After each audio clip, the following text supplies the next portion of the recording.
ICSE हो, ISC या CBSE 2023 के बोर्ड स्टूडेंट में बहुत सारी बातें कॉमन है। पहला कि दो pre board examination 5 to March decided है और पहले क्लास 12 सीबीएसई उसी तरह से आईएससी क्लास 12 के हैं। तो चैलेंजेस स्टूडेंट के सामने यह होने हैं कि प्री बोर्ड से बोर्ड के बीच आखिर स्टूडेंट किस तरह से टाइम को मैनेज करे, अपने सिलेबस को कवर करें।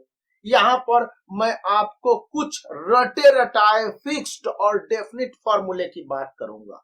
सबसे पहली और बड़ी बात कि आपको पीवाईक्यूज को सॉल्व करना होगा, मतलब प्रीवियस ईयर क्वेश्चन पेपर्स।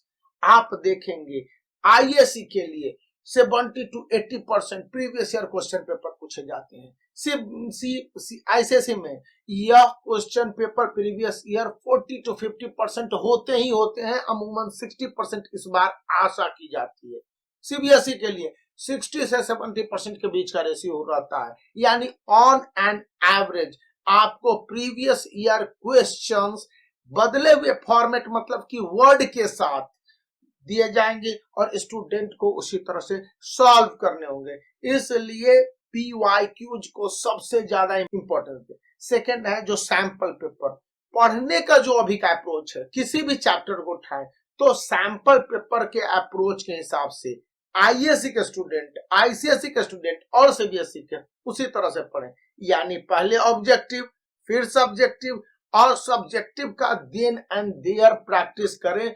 जो कोई भी हमारे पेंसिल या पेन से पॉइंट को नोट डाउन करना हो बुक में तो वहीं पर एमसीक्यूज को नोट डाउन कर दें, लेकिन सब्जेक्टिव के लिए आपको तैयारी करनी ही करनी होगी। अगर आप नहीं करते सब्जेक्टिव की तैयारी तो ये गड़बड़ है।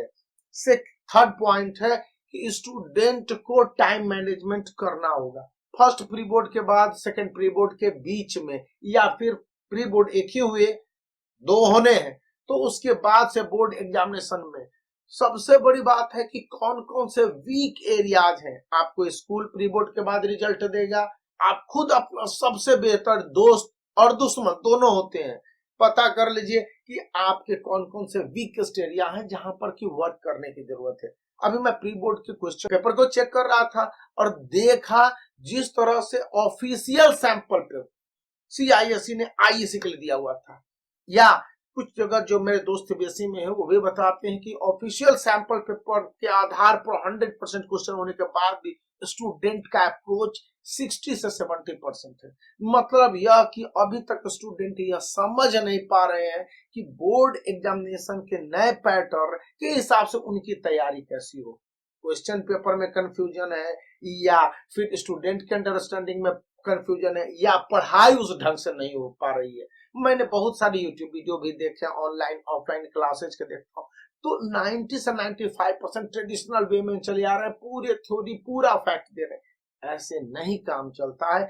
आपको लिमिटेड और सिलेबस को कंसाइज करके पढ़ना होगा। इसके लिए बहुत सारे क्वेश्चन बैंक्स हैं, कुछ का लिंक इस वीडियो के डिस्क्रिप्शन में भी है, आप देखेंगे सैंपल पेपर का भी है, तो उनको आप एक सही ढंग से अप्रोच करते हैं।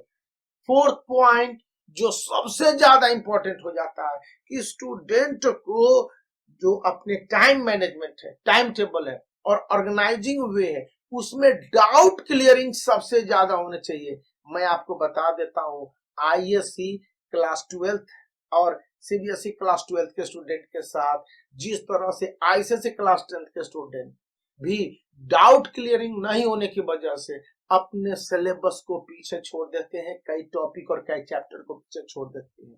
सीबीएसई और सीआईएसई ने पासिंग मार्क्स को बदला नहीं है, लेकिन पास करना आज के समय में से ज्यादा इंपॉर्टेंट है कि मैक्सिमम मार्क्स स्कोर करना। इसलिए भी आपको यह ध्यान रखना होगा कि किस तरह से in shorter period of time in 4 point से 100% आप अपने स्टडी प्रोसेस एंड प्रोग्रेस को बूस्ट करके 70 to 90% तक पहुंचा सकते हैं। मतलब कि इस प्रोसेस को बूस्ट करेंगे, मार्क्स इसी के मल्टीपल बढ़ेंगे। तो याद रखने की जरूरत है। और यदि इस थॉट से सहमत हो तो वीडियो को लाइक करना और चैनल को सब्सक्राइब करके रखें।